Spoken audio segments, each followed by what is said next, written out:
Assalamualaikum warahmatullahi wabarakatuh. Alhamdulillah alladzi hadana li hadza wa ma kunna linahtadiya laula an hadana Allah.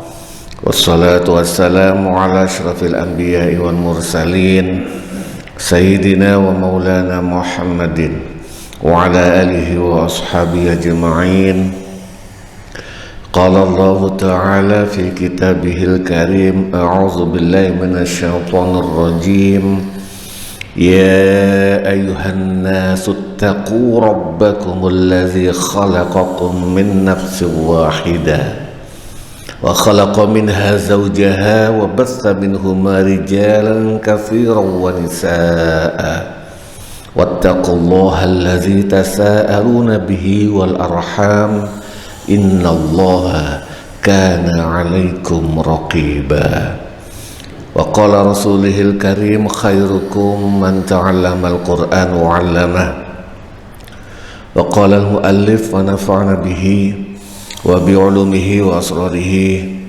Amin ya rabbal alamin. Al-Fatihah ila hadratin Nabil Mustafa Muhammad sallallahu alaihi wasallam wa ala alihi wa ashabihi wa zurriyatihi wa furu'ihi wa usulihi wa ila jami'i ikhwanihi minal anbiya'i wal mursalin wal awliya'i wa syuhada'i wa salihin wa sahabati wa tabi'in wa tabi'at tabi'in wal ulama'il amilin wal musannifin al mukhlisin wa jami'il malaikatil muqarrabin khususan mu'allif hadzal kitab Kyai Haji Ahmad Nasrullah bin Abdul Rahim, mu'allif kitab Rawai'ul Bayan Syekh Ali As-Sabuni, mu'allif kitab Al-Majmu' Syarah Muhazzab Syekh Abu Zakaria Yahya bin Syaraf An-Nawawi, mu'allif kitab Tafsir Al-Baghawi Muhyi Sunnah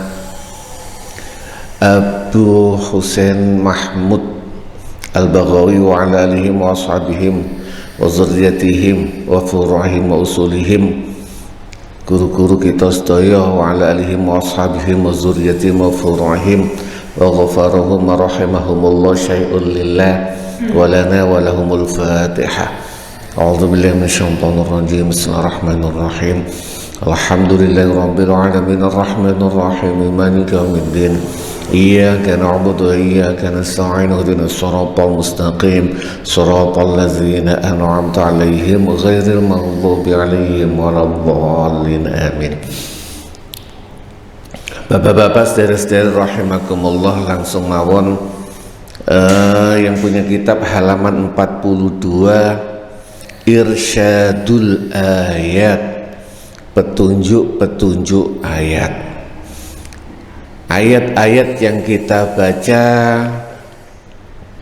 surat An-Nisa ayat 1 sampai 4, apa saja sih kandungannya? Pertama, al-basyaru utawi menungso, jami'an sekabehane basyar iku yarji'una balik ila aslin wahidin, ila aslin maring asal wahidin kang siji, wa yantasibuna lan bernasab ila abin maring bapak wahidin kang siji, wa huwa yo aslin atau abin iku Adam, Nabiullah Adam alaihissalam. Ayat pertama yang tadi saya baca, apa sih kandungannya? Bahwasanya semua umat manusia asali siji, yaitu Nabi Adam. Artinya pada dasarnya tidak ada beda ras, suku dan sebagainya, itu enggak ono beda nih, semuanya asali satu. Enggak boleh ada yang merasa ras tertentu lebih unggul dibandingkan ras yang lain, bangsa satu lebih unggul dibandingkan bangsa yang lain, dan klan bahasa sekarang itu klan, kabilah, satu merasa lebih unggul dibandingkan yang lain. Di Indonesia sering terjadi, kadang-kadang ini jadi gesekan, sing rumangsa beda kadang merasa lebih unggul, keturunan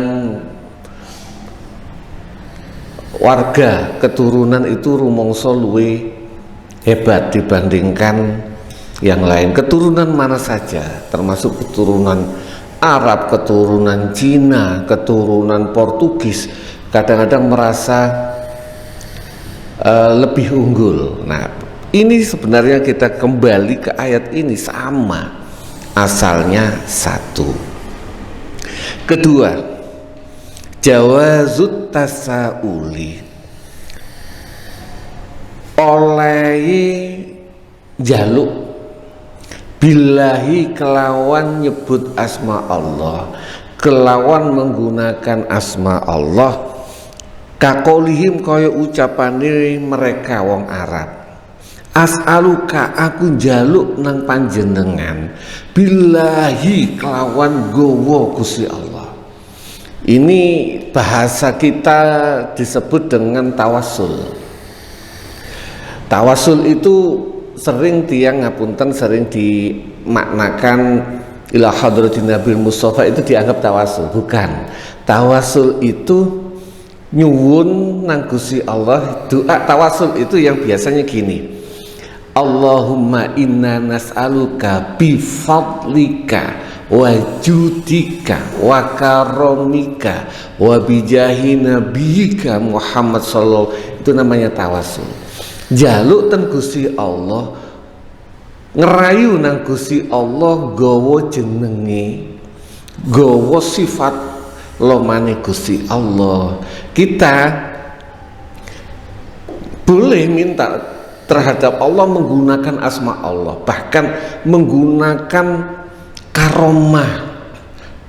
Kalau kita biasanya wa karomati auliyaika, keramate para wali panjenengan Gusti. Kalau ini kula biasanya tergantung ustadz yang lain, ketika kita ziarah ke makam Mbah Sunan Ampel, kita tidak minta ke Sunan Ampel, tetapi kita bawa nama Sunan Ampel. Ketika kita butuh, ya Allah kula nyuwun dumateng panjenengan, dengan membawa keagungan Rasulullah, ayat-ayat Al-Quran yang baru saja kita baca, dan keutamaan, kekeramatan wali panjenengan, wabil khusus Mbah Sunan Ampel. Ya Allah, mugi panjenengan kabulaken hajat kula. Itu namanya tawasul. Jawazut tasauli, boleh kepada Allah, bahkan kepada manusia pun boleh. Jika orang yang dimintai itu mengagungkan Allah, ketika kita minta, ya Pak kula nyuwun kelawan asma Allah, jika sing dijalui iku kedekatan sama Allah dekat, maka dia tidak akan bisa menolak. Iki nggo jenenge Gusti Allah, mosok tak tolak. Padha ambek ngapunten kalau kita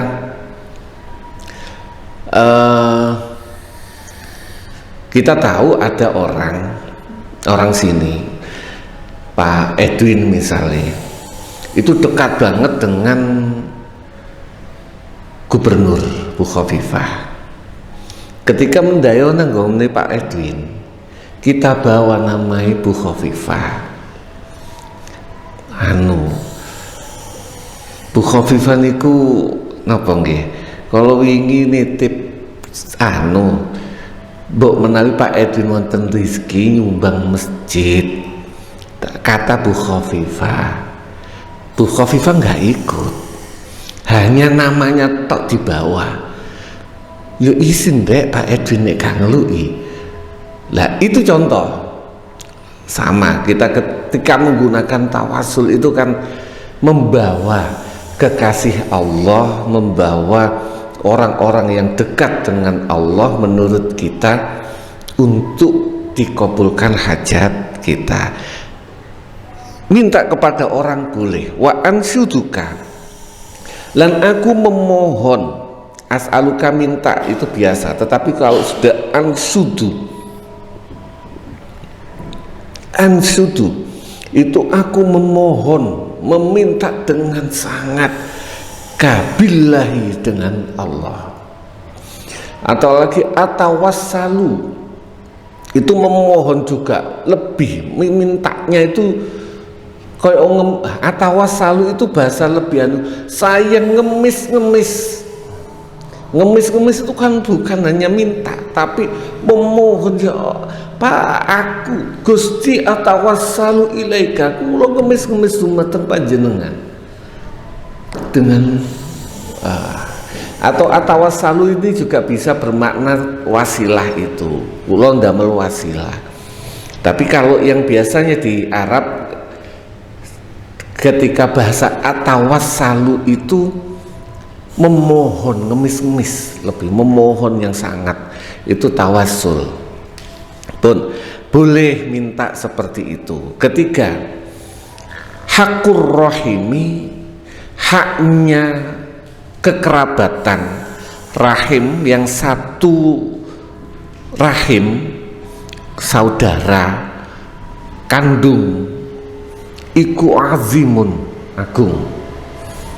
Walihaza lan krono iki amaro merintahaken sopo Allah Gusti Allah bisilatil arhami, kelawan silaturahim, nepung sanak yang tidak, maka bahasa yang sering disebut nyambung niku diutamakno sing wong medot.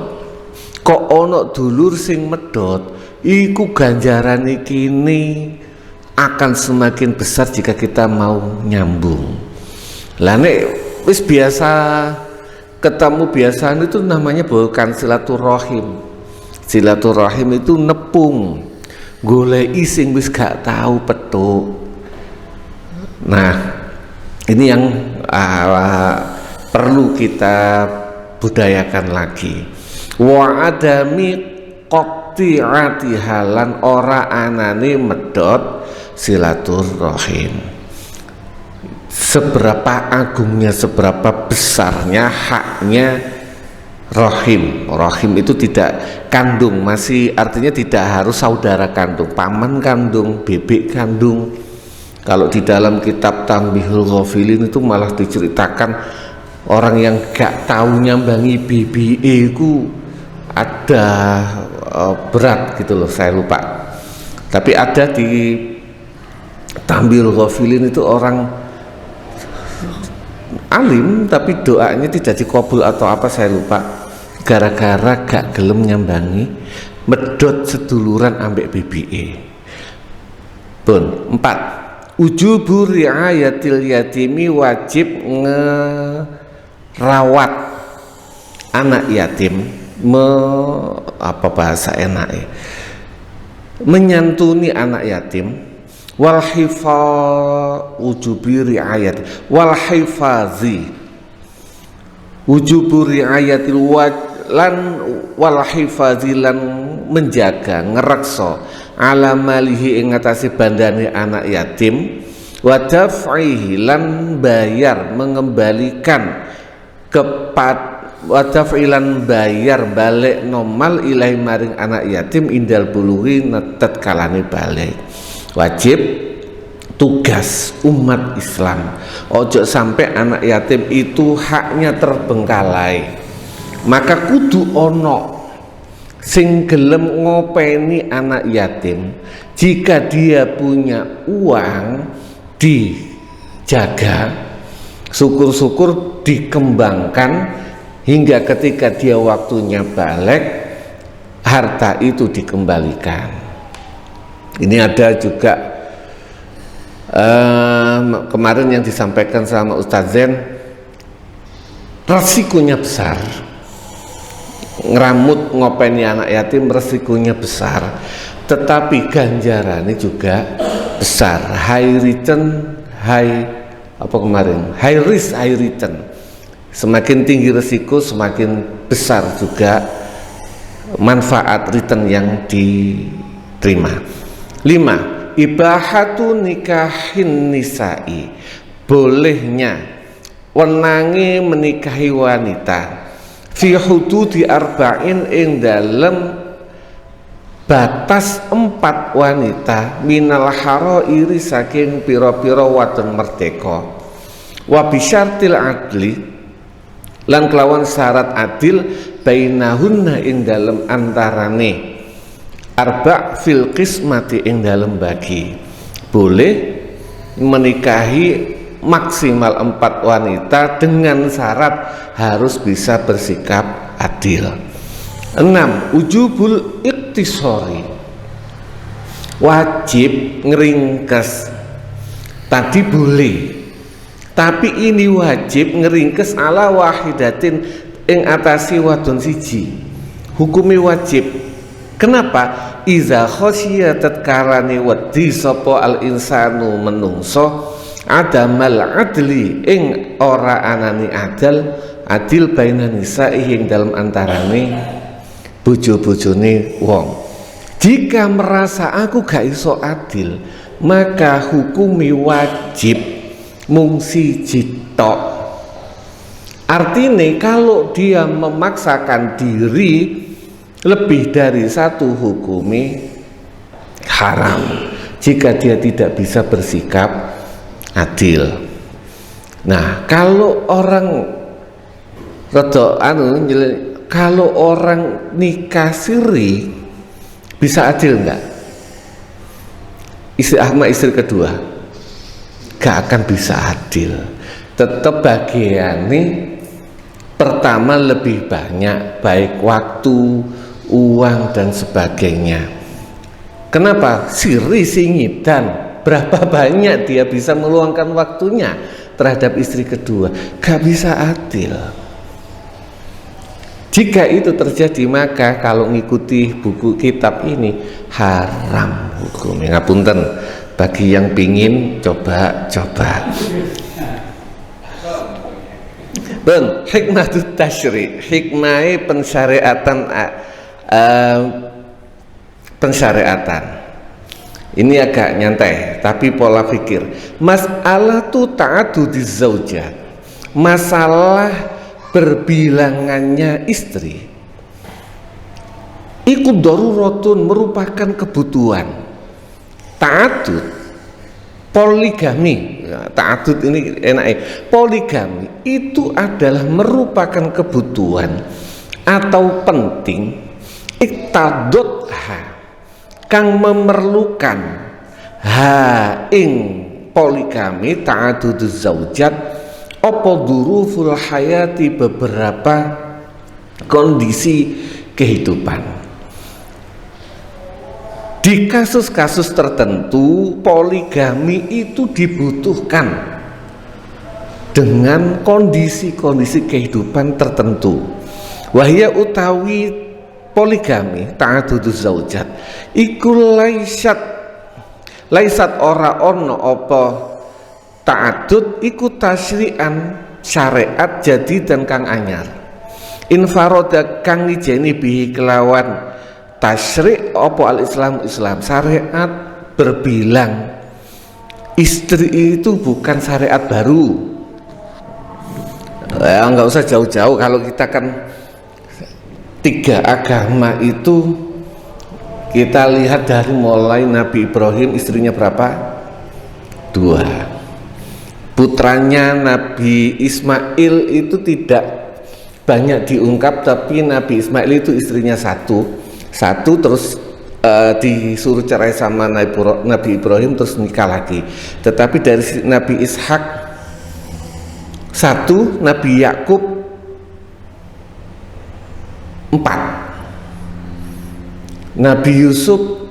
Jadi di kalangan para nabi yang diakui oleh 3 agama besar itu banyak yang menikah lebih dari satu. Artinya ini bukan syariat baru, bukan Islam ngijeni, enggak.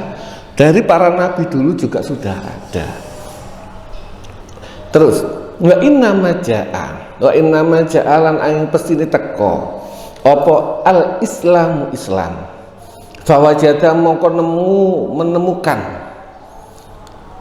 apa Islam hu ing ta'addud iku bila kuyudin tanpa ikatan atau tanpa syarat wala hududin lan tanpa batasan wa bisuratin lan kelawan bentuk ghairi insaniyatin yang tidak manusiawi. Islam datang ketika itu berpoligami itu tanpa syarat. Islam memberikan syarat. Syaratnya apa? Kudu iso adil, tanpa batasan. Dulu ada yang sebelum kemarin kita bahas di kitab bahasan sebelumnya, ada sahabat Ghilan itu mempunyai istri 10 tanpa batas, bahkan mungkin ada yang lebih. Islam memberikan batas 4 maksimal dan tanpa manusiawi, nggak manusiawi sekali dulu ketika memperlakukan istrinya. Kemarin kalau nggak salah ada orang menikahi itu hanya untuk ini kasus ya, contoh ada perempuan agar tidak dinikahi orang lain tak nikahi dewi walaupun tidak tak apa-apa, no. Hanya sekedar aku cek duwe, kayak orang punya mobil hanya sebagai koleksi. Ada kan orang punya mobil itu gak pernah dipakai, cuma gaya koleksi bangga-banggaan, aku lo duwe mobil antik. Dulu itu juga terjadi. Ada wanita antik, dia nggak terlalu suka sebenarnya, bukan tipenya, tapi perempuan ini idola, maka dinikahi bukan karena dibutuhkan, bukan karena dijadikan apa-apa, hanya sebagai koleksi. Itu dulu sering terjadi. Islam datang menggunakan innama hunaka, menggunakan itu dibatasi semua. Inna hunaka sak temene iku ing mengkono-mengkono kejadian, asbaban utawi pira-pira sebab, qahirotan kang memaksa taj'alu ndadekaken apa ta'addudu poligami menjadikan daruratan ing kebutuhan. Ada beberapa sebab yang memaksa poligami itu menjadi butuh. Contoh ka'aqmi zaujati, seperti mandulnya istri, wa maradihalan sakitnya istri sakit, istri mandul, itu tidak menjadi sebab kecuali yamna'u, yang menghalangi, yang mencegah zaujaha ing bojone, zaujah minat tahassuni, saking menjaga diri. Ada suami istri mandul, dan saya punya beberapa kenalan tidak mencari siapa yang mandul, mereka akhirnya bisa mempertahankan pernikahan tanpa ngapa-ngapa, tanpa bermain perempuan, tanpa sampai akhir hayatnya ada, dan banyak. Itu karena laki-lakinya bisa menjaga diri. Tapi jika laki-lakinya itu karakternya, entah itu tuntutan orang tua, kadang ada, kalau di kita mungkin nggak terlalu banyak, kalau di Arab itu kan meneruskan keturunan kabilah. Dia sebagai anak laki satu-satunya yang meneruskan trah keluarga Bimantoro, misalnya klan si A. Jika dia tidak hanya menikahi istri yang kebetulan mandul, maka keturunan klan ini tidak berlanjut. Ini biasanya bisa jadi suaminya bisa mempertahankan itu karena cintanya terhadap istri, tapi tuntutan lingkungan, tuntutan masyarakat membuat dia harus, kadang terjadi kalau hanya cuma satu istri, yang istri pertama harus diceraikan. Tapi Islam tidak. Istri pertama tidak perlu diceraikan, tapi bisa berbilang menikah lagi dengan orang lain agar kelanjutan keturunan itu tetap ada dan cinta dia dengan istri pertama tetap terjaga. Lagi-lagi ini kuncinya, jika mandul dan sakit ini membuat laki-laki tidak bisa menjaga diri. Ada yang bisa menjaga diri banyak. Jika tidak tahu suaminya tidak bisa menjaga diri, maka solusi poligami adalah salah satu solusi atau kebutuhan. Terus innal mujtama' sak temene masyarakat fi nazaril Islam, di dalam pandangan Islam iku kal mizan, seperti timbangan, yajibu kang wajib opo anta ta'adala yen to imbang opo kafatahu neracane, dua neracanya atau dua piringannya. Menurut Islam, dari sudut pandangan Islam itu harus terjadi keseimbangan antara laki-laki dan perempuan, jumlahnya dan sebagainya harus imbang. Wa min ajli zalika, lan saking mengkono, wa min ajli muhafadzati, lan iku saking arahi ngrekso ala tawazun ing ngatasi keseimbangan, yajibu mongko wajib opo ayyakuna yen to ono opo adadur rijali, jumlahi wong lanang, biqadri adadin nisa'i, kelawan kira-kira jumlahi wanita. Fa iza zada mongko tatkalane lebih opo adadur rijali, jumlahi wong lanang, ala adadin nisa'i ngatasi jumlahi wong wadon, au bil aksi utawa kelawan sakwali fa kaifa nuhilu, mongko hale kaya apa nuhilu ngudari menyelesaikan sapa kita hazil muskilah, terhadap inilah masalah. Jika terjadi ketimpangan jumlah, laki-laki lebih banyak atau perempuan lebih banyak, dan secara kenapa yang terjadi? Secara berdasarkan sejarah dan studi kasus, hampir tidak pernah ada jumlah laki-laki melebihi jumlah wanita.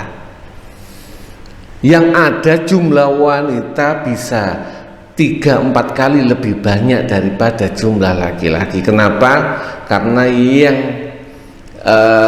bekerja, yang beresiko terhadap keselamatan jiwa lebih banyak laki-laki. Perang itu lebih banyak laki-laki, jadi polisi lebih banyak laki-laki, yang dan sebagainya. Yang sangat beresiko dengan keselamatan jiwa adalah laki-laki. Maka secara jumlah statistik, laki-laki biasanya lebih sedikit dibandingkan perempuan.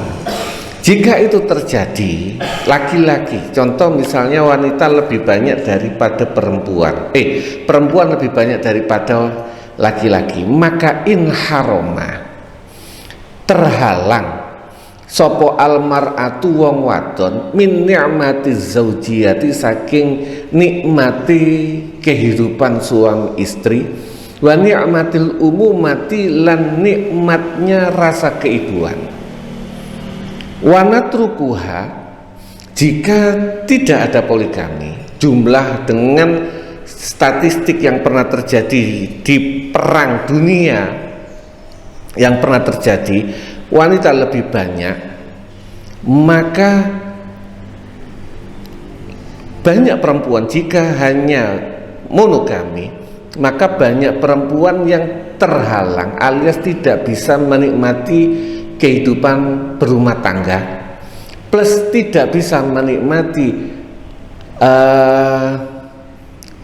dia bisa menyalurkan naluri keibuannya.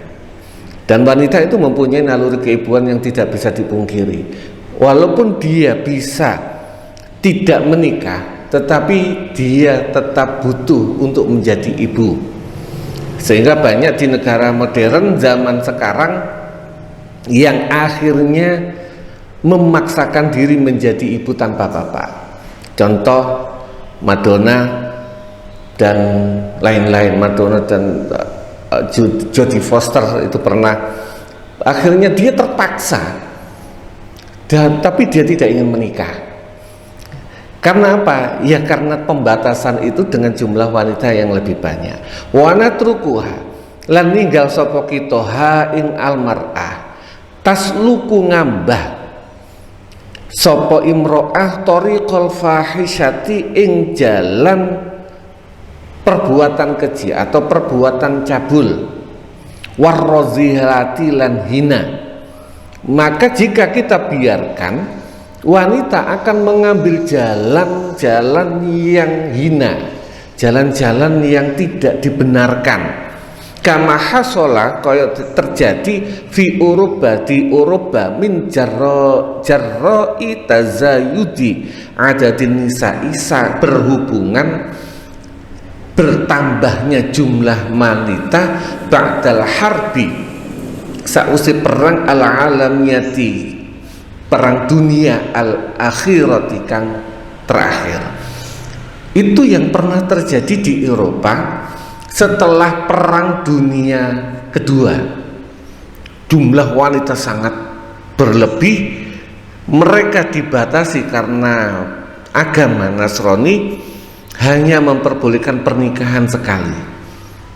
Yang terjadi apa? Jumlah wanita menumpuk, sedangkan mereka pingin ada yang perlu dinaungi dalam sebuah rumah. Bukan hanya masalah hubungan, tetapi juga masalah nafkah dan sebagainya. Saya kemarin penasaran membaca karena ada konferensi di Jerman, di Munich.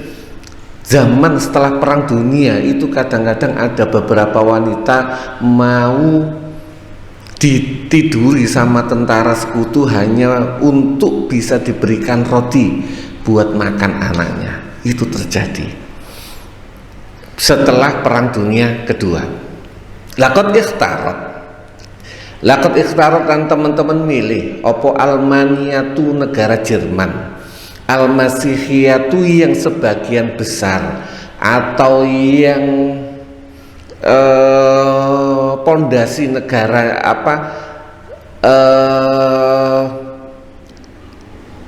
pondasi undang-undang negaranya beragama Masehi Kristen.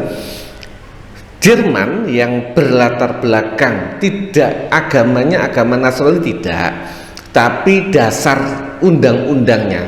Contoh kita ini bukan negara Islam, tapi undang-undangnya, hukum-hukumnya itu mengikuti agama Islam. Hukum-hukum yang ada di kita itu dasarnya adalah Islam. Negara Jerman tidak disebut negara Kristen, tetapi dasar undang-undangnya adalah beragama Nasrani. Allati yahrumu kang mengharamkan apa dinuha agamane negara Jerman at-ta'adduda ing poligami. Falam tajidu mongko ora menemukan apa Jerman khiratan ing pilihan laha maring wanita illama laha maring Jerman Almania illama kejaba barang ikhtaro kang milihaken hu ing ma opal Islamu Islam. Jerman yang beragama Nasrani ketika terjadi setelah Perang Dunia Kedua ini tidak ada pilihan kecuali mengambil apa yang ada di Islam, yaitu poligami. Fa'abahat mongko memperbolehkan negara Jerman ta'addudaz zaujati ing poligami, rohbatan krono ingin fi himayatil mar'ati almaniyah, karena ingin untuk melindungi wanita-wanita Jerman. Mereka akhirnya memilih dan memperbolehkan poligami di Jerman. Kenapa? Untuk melindungi wanita-wanita Jerman untuk tetap hidup bermartabat. Karena mohon maaf, jika dia punya anak dan tidak ada suami itu kan enggak, bahkan di negara Eropa pun, negara non muslim pun, itu dianggap perbuatan hina. Min ihtiraf, kenapa? Salah satunya min ihtirafil bighai, saking berprofesi sebagai pelacur. Karena perempuan banyak, laki-laki yang bersuami, yang beristri hanya satu, mereka tidak ada pilihan lagi selain menjadi pelacur jika ingin mempunyai penghasilan. Ada orang wanita yang mempunyai karir, oke, aman, dia bisa penghasilan. Tapi ada orang yang tidak punya penghasilan, dulu hanya sebagai ibu rumah tangga, gak punya penghasilan, tidak ada yang bisa menghidupi. Bagaimana solusinya? Ya dia tadi seperti saya sebutkan, dia melacurkan diri hanya untuk sepotong roti. Wama yatawallatu, wamalan barang yatawallatu kang metu anhu saking bira min adrorin saking bayane, min adrorin saking kerusakan, dan apa yang muncul dari perbuatan pelacuran tadi. Fatihatin kang parah, wa fi muqaddimatiha, lan iku ing dalem permulaannya adror kasratul luqatoi akei anak pungut, akei bayi yang terbuang, yang akhirnya dipungut oleh negara. Wal muhadaratu, dan konferensi fi am alaf wa tis'amiyah wa thamaniya wa arba'in, di tahun 1948 miladiyah Masehi, also merekomendasikan apa Muktamar Syababul Alami, Muktamar Youth Convention, International Convention fi Munich, di Munich, bi Almania, München, bi Almania, di Almania, bi ibahati ta'adudi zaujati, kelawan diperbolehkannya poligami, halan krono menyelesaikan, ngudari li muskilati takasurin nisa'i, maring masalah banyaknya perempuan ba'dal harbi al-alamiyati tsaniyati, setelah perang dunia kedua. Ada konferensi pemuda di München, di Munich, Jerman, sampai merekomendasikan untuk diperbolehkan poligami. Karena apa? Tuntutan, kebutuhan akan butuhnya poligami sebagai solusi. Bahkan ada salah seorang profesor di Jerman juga berpendapat, saya lebih baik menikahi wanita laki-laki, berbagi, bahasanya, saya lebih baik berbagi laki-laki satu yang adil, yang mapan, dibandingkan saya harus menikahi satu laki-laki yang fasil, yang loser, pecundang bahasa sekarang. Jadi orang-orang wanita karir, wanita yang sudah mapan, rata-rata sekarang atau dimanapun, rata-rata mereka menyukai orang yang sudah bersuami. Jika ada wanita karir masih bujangan, entah janda atau gadis yang sudah berumur, biasanya orang mengejar wanita, mengejar karir, itu kan sampai lupa umur. Ketika dia waktunya pingin nikah, rata-rata yang disukai adalah lelaki yang sudah bersuami.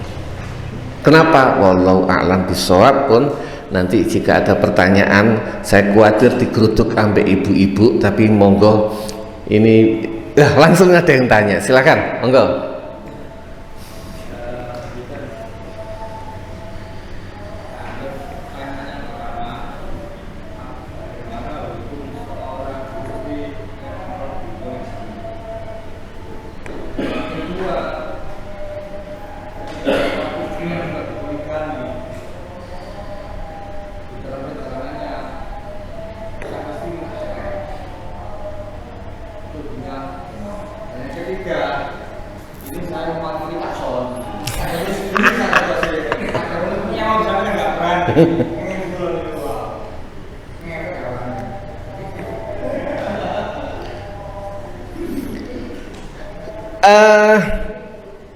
Jadi di kitab Rawai'ul Bayan juga memberikan kondisi tergantung tadi kan, kebutuhan itu tergantung dengan kondisi lingkungan. Setelah Perang Dunia Pertama, Dunia Kedua, jumlah wanita lebih besar, maka itu kebutuhan. Sekarang kondisi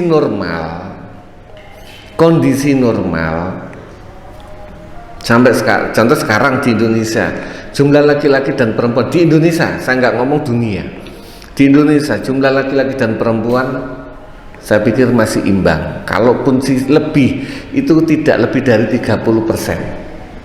Jadi 1:1, cuma ada beberapa ketimpangan. Kalau kita lihat di desa kita, aman delok ae, wanita yang perawan tua ambek laki-laki jejaga tua sama banyaknya. Di kampung saya juga teman-teman saya yang jaga tua juga banyak, jejaga tua juga banyak, perawan tua malah justru jarang. Artinya di Indonesia prosentase, makanya jangan terlalu prosentase di Indonesia sebenarnya sudah cukup imbang. Secara hukum tidak menjadi kebutuhan. 1, 2. Jika terpaksa, di kitab itu juga di Rawai'ul Bayan, ketika orang mau menikah, biasanya bahasa ini saya menggunakan bahasa istri saya, kadang terjadi komitmen, Mas, aku gak gelem diwayu loh, bahkan sebelum nikah. Ya, ini komitmen. Ada orang ketika mau nikah itu sudah tanya masalah sudut pandang poligami, dan dia dari awal, aku nggak mau diwayu loh. Ini kalau suami sudah memberikan komitmen seperti ini tanpa ada unsur yang mendukung, maka dia harus tetap komitmen, memegang komitmen untuk tidak wayo. Ya, lumayan benar, memegang komitmen untuk tidak poligami, apalagi itu janji sebelum terjadinya pernikahan. Itu penting. Kecuali tiba-tiba oke, komitmen seperti itu sudah, ternyata kondisi dunia itu berubah, terjadi perang, maka perlu, sama dengan ketika para sahabat setelah perang, mulai perang Badar, perang Uhud, banyak janda-janda yang perlu dinaungi, anak-anak yatim yang perlu punya orang tua, itu berubah, sehingga mulailah banyak para sahabat yang menikahi lebih dari satu. Awalnya ketika imbang ya tetap satu. Rasulullah ketika masih normal-normal saja masih satu, Siti Khadijah. Ketika kondisi sudah memaksa, dan yang memaksa adalah, yang memilihkan adalah Allah, ya beda lagi kasusnya. Tapi secara keinginan Rasulullah cuma satu, itu satu. 2, ya masalah sikap adil tadi, bisa nggak bisa. Di Indonesia saat ini, kecuali di wilayah-wilayah tertentu, masih agak belum perlu, masih belum perlu. Kecuali memang dari awal Madura. Orang Madura dari awal sudah tahu suami istri itu ketika harus banyak yang sudah rela. Nanti istri suami saya mau kawin lagi itu sudah bukan hal yang aneh daerah Madura. Di beberapa statistik saya pernah baca di daerah Kenya misalnya 60% wanitanya lebih suka suaminya poligami. Tapi tak baca, loh kok negara-negara Afrika kabeh sing ngene iki. Tapi itu terjadi. Ya negara-negara yang banyak terjadi kematian yang sangat tinggi di kalangan laki-laki karena buasnya kehidupan di sana sehingga laki-laki harus bekerja melawan alam, banyak yang meninggal sehingga akhirnya dalam tanda kutip memaksa laki-laki harus berpoligami. Kondisi aman seperti Indonesia, seperti Jawa sepertinya masih belum, kecuali kasus-kasus tertentu. Ada yang punya misalnya ada orang yang ditakdirkan menjadi kayawan, bukan hayawan. Kayawan artinya mulai kecil kaya, orang tuanya kaya, begitu kaya itu dia langsung open, aku mau nikah sama kamu dek, tapi aku nanti poligami loh, aman sekali. Tapi kalau udah nikah mulai bareng miskin, bareng-bareng kerja sama, gede-gede wis sugih, ditinggal bojone, itu yang terjadi. Ini yang tidak sesuai dengan komitmen. Pun insya Allah masih banyak mengganjal di kalangan laki-laki karena pinginnya hukumnya boleh. Komitmen justru ketika laki-laki mengkhianati dalam artian melanggar komitmen, itu kan komitmen itu ahad toh. Ahad di antara mereka sebelum menikah itu kan ahad. Komitmen itu ahdun, bukan janji, tapi bukan wa'dun lagi, tapi ahdun, janji yang sangat kuat. Bu, monggo. Tawasul. Saya pernah mendengar untuk berdoa kita tawasul itu dengan amalia kita yang menurut kita itu baik dan kita dikerjakan oleh yang kita kerjakan mungkin secara istiqomah gitu. Nah itu gimana? Kayak riwayat mungkin Ashabul Kahfi untuk membuka pintu gua apa seperti yang tawasul kepada orang-orang yang soleh itu apa tawasul apa gimana ya? Itu bukan tentang Ashabul Kahfi, ada di kitab Riyadhus Shalihin ketika 3 orang terjebak dalam gua. Agar bisa terjebak dalam, ada di Riyadhus Shalihin, agar dia bisa terlepas dari itu sama-sama berdoa, bertawasul dengan amalnya yang menurut dia ikhlas lillahi ta'ala. Ada yang tadi yang dia digoda perempuan tapi tidak tergoda, dan jika ya Allah, jika saya ini menghindar dari ini karena engkau ya Allah, singkirkanlah batu ini, merelet sampai selesai. Tiga-tiganya bertawasul dengan amalnya. Bagus, dan itu sesuai dengan hadis, dan itu yang Kiai Nasir Fatah, Gus Nasir kalau ditambah beras, sering menerjemahkan ketika kita ke makam para aulia. Gus Nasir lebih senang menggunakan ya Allah, saya bertawasul dengan bacaan yang saya baca tadi, yang saya kirimkan kirimkan hadiahnya kepada para ahli kubur, bertawasulnya dengan amalannya itu.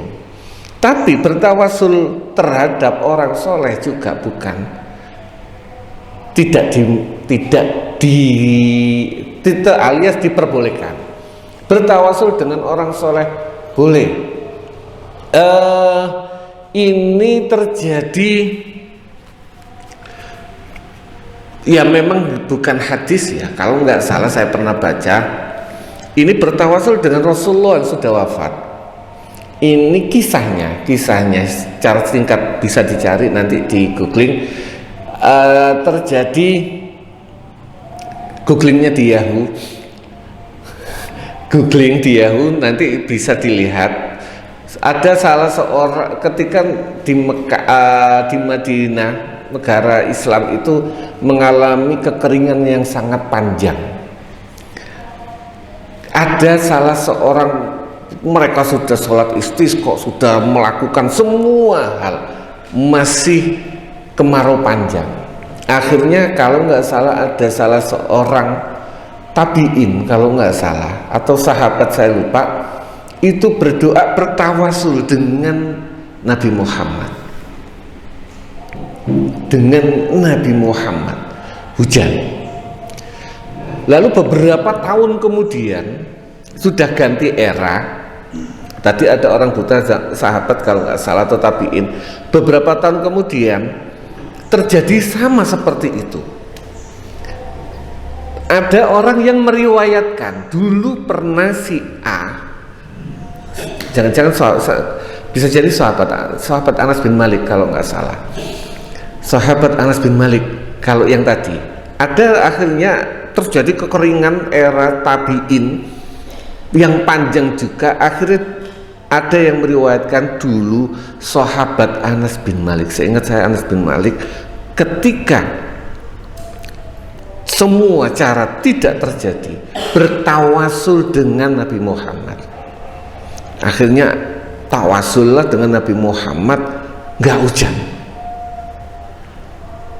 Ternyata apa solusinya? Jadi ketika zamannya sahabat Anas bin Malik, makam Rasulullah itu nggak ada atap. Sedangkan zaman tabiin sudah dipasang atap. Maka solusinya katanya atapnya. Jadi antara makam Rasulullah sama langit itu nggak boleh ketutup. Maka atapnya dibuka, bertawasul dengan Rasulullah. Maka terjadilah hujan, nggak lama kemudian. Ini contoh, dan itu akhirnya orang dalam kita kan ada kias, ada sama Rasulullah boleh, sama Allah boleh. Yang secara hadis jelas diriwayatkan dalam Riyadhus Shalihin, ya emang dengan amal soleh. Itu jelas, sahih, hadisnya sahih di Riyadhus Shalihin. Sedangkan beramal menggunakan orang soleh itu asar, bukan hadis, asar. Tetapi itu ijma para sahabat, karena tidak ada yang melawan, tidak ada yang mengharamkan. Hei, Anas bin Malik itu bid'ah, itu apa enggak? Itu asar, derajatnya sahih kalau nggak salah. Dan itu bisa jadi dasar hukum buat kita. Boleh artinya. Kalau mazhab kita, kalau mazhabnya Sunni ala Saudi nggak boleh. Tun, ada lagi?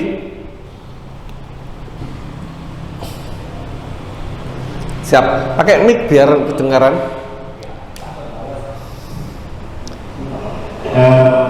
Masalah poligami tadi, kan ada ayat selain Tuhan menciptakan sepasang ya, satu ayat malam dan sebagainya. Nah itu kan mengapa kok Tuhan itu menyuruh sebelum Nabi Muhammad dulu-dulunya kan membolehkan nikah lagi? Apa Tuhan itu tidak intinya apa? Kok beda dengan ayat yang tadi? Maksudnya itu bahasa kasarannya, wanita itu, istri itu belahan jiwa. Nek belahan jiwa, jiwa loro, jiwa satu dibagi dua, yang satu laki-laki, yang satu perempuan. Pada dasarnya dalam bahkan orang yang menikah sampai tanglet yang punya istri 4, belahan jiwanya tetap satu, yang lain itu cuma pelengkap. Sampai tanya yang sudah menikah lebih, yang bareng loh ya, Nabi Muhammad contoh, belahan jiwa Nabi Muhammad pertama siapa? Siti Khadijah. Setelah Siti Khadijah wafat, Nabi Muhammad punya istri 9. Belahan jiwanya siapa? Siti Aisyah. Yang lain pelengkap. Belahan jiwa. Apa itu masuk ingkar? Tidak. Masalah nanti itu bagaimana?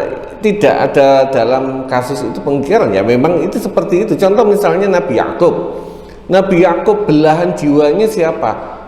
Dari awal pingin nikahnya sama Rahel, ibunya Nabi Yusuf sama Binyamin. Itu belahan jiwanya. Walaupun istrinya siapa? Istrinya ada 4. Nabi Yakub. Beda.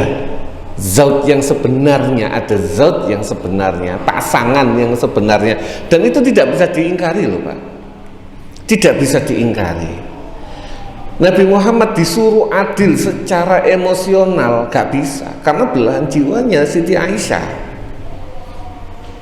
Belahan jiwa itu tidak bisa dibikin adil secara emosional, tetapi yang wajib adil itu secara bagian, bagi waktu, bagi rizki, tapi bagi secara emosi dalam artian cinta nggak bisa. Itu yang disebut dengan zauj, yang pasangan itu. Yang lain cuma pelengkap, tapi bukan penderita. Pelengkap, tidak penderita. Sama tanya yang menikah 3, menikah 4, yakin belahan jiwanya cuma 1, yakin. Tapi ketika berkomunikasi koyok-koyok roto, padahal enggak. Pun insyaallah mungkin bermanfaat. Terus terang memang rotok susah babakan tak poligami, kondisi dan situasinya, tapi itu syariat yang memang pernah disyariatkan. Bahkan contoh ini contoh Nabi Ibrahim itu harus menikah 2 sama Siti Hajar baru lahir anak, dan itu sampai ke zamannya Nabi Yakub. Nabi Yakub ketika menikah pertama dengan kakaknya Rahel, itu namanya Elizabeth kalau nggak salah, terus menikah sama Rahel. Rahel itu tidak bisa punya anak, tidak bisa melahirkan Nabi Yusuf, kecuali Nabi Yakub menikah lagi, baru setelah itu Nabi Yusuf lahir. Jadi kadang-kadang ada kunci yang harus dilewati agar yang pertama terbuka. Itu syariat, dan itu yang terjadi sama nabi-nabi. Harus melewati Nabi Ibrahim harus nikah dulu sama Siti Hajar, baru Siti Sarah punya putra namanya Nabi Ishak. Ada hal yang seperti itu. Itu syariat yang kadang-kadang Allah memberikan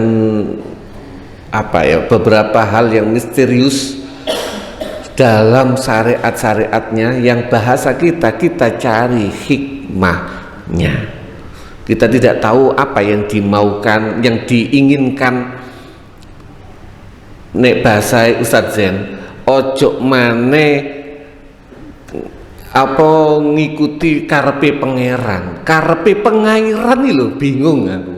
Apa mane karepe pangeran? Kita tidak tahu apa yang dimaui, yang diinginkan sama Allah. tapi kita hanya mencoba mencari hikmah di balik itu semua. Karena hikmah adalah dholatul mukmin, barang ilangi wong mukmin. Artinya kudu digoleki. Pun mugi-mugi bermanfaat, nanti dilengkapi sama Ustaz Zain. Saking kula khairul kalam, wabillahi taufiq wal hidayah wa ridho wal inayah. Assalamualaikum warahmatullahi wabarakatuh.